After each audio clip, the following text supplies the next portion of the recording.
suddenly the angel from the Lord appeared to them and told them about Jesus' birth. So this is the second important story after the birth of Jesus. And after that we can drive together to the Church of the Nativity, to the site that commemorating the story from the Bible about the birth of Jesus.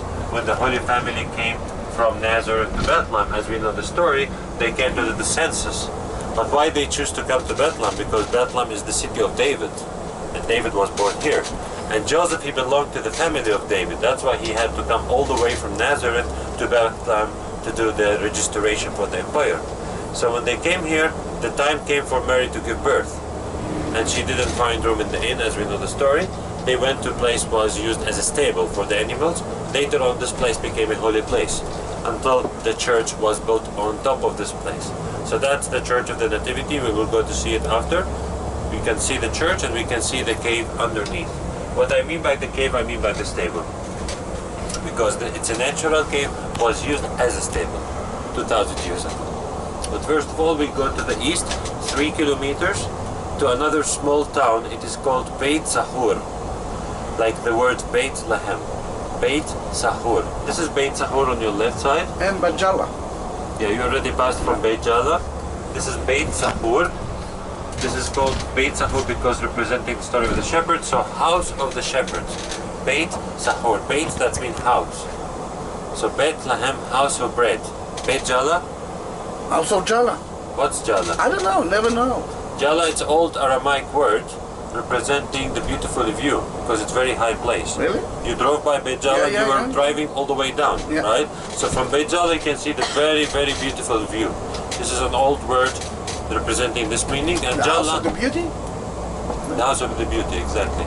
But the beauty, it's not like about a person, about a view, like a general view, because it's very high. You can see the mountains of Jerusalem and the nature over there. Sahur, it is night watcher. Sahur. Who were the night watchers 2,000 years ago?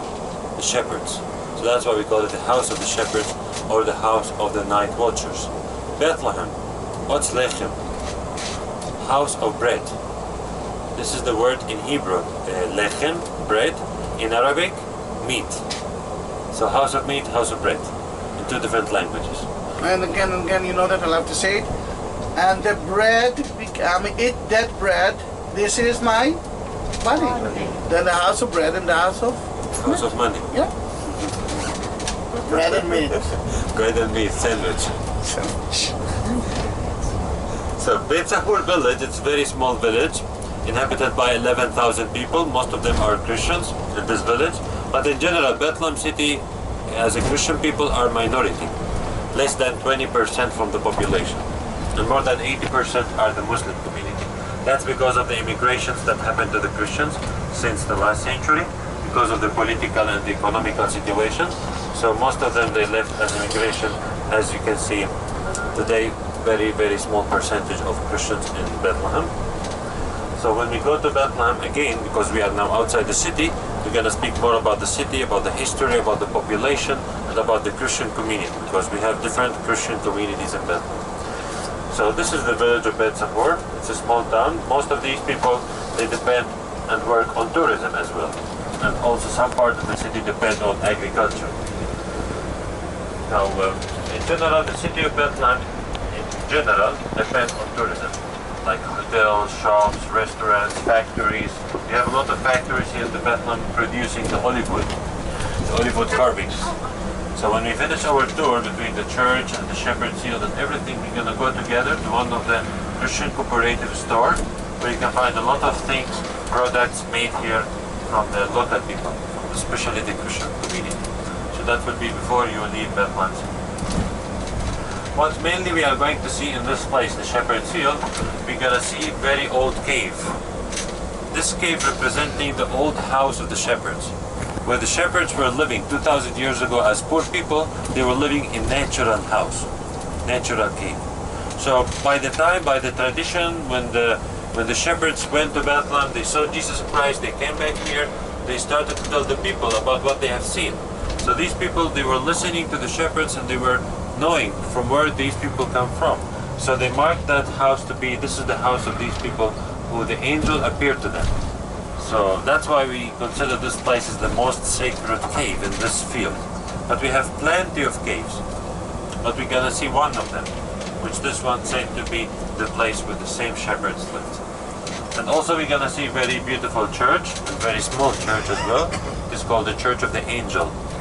This church was built recently, 1954, by an Italian architecture. His name is Antonio Berluzzi. So we're gonna see this beautiful church. Have you been to Jerusalem yesterday? Yes. Have you seen the Church of Gethsemane? Yes. So the Church of Gethsemane, or the Church of the All Nation, the same name, it was built by Antonio Berluzzi, if you remember. The same one. Same one, and the same person that he built this church that we are going to see now. And also Dominus Flevit, I don't know if you have seen it. The Lord cried, yes, we saw it. We saw it. So Dominus Flevit, the Church of Gethsemane, and the Shepherd's Hut was Oh, built more. by the same He person. built more. Yeah, in the north we have more churches. Yes. We have also in Bethany, Bethany, but the first station. first station, Yeah. the multiplication, Yes. And Mantavor. Mount Tabor, Yes. and the Beatitudes. Benedict's, well, he was a genius. So on your left side, all the way to the top, this is the neighborhood city of Jerusalem. So you can see how Jerusalem and Bethlehem very close to each other. All the way to the top, to the left. Here what you see in the front of you, this is from the land of Bethlehem. From the Palestinians who live in this area. So we're gonna stop now and we're gonna walk inside the field of the shepherds. And after we finish the tour, you can come to my home to have some coffee on your left side. I didn't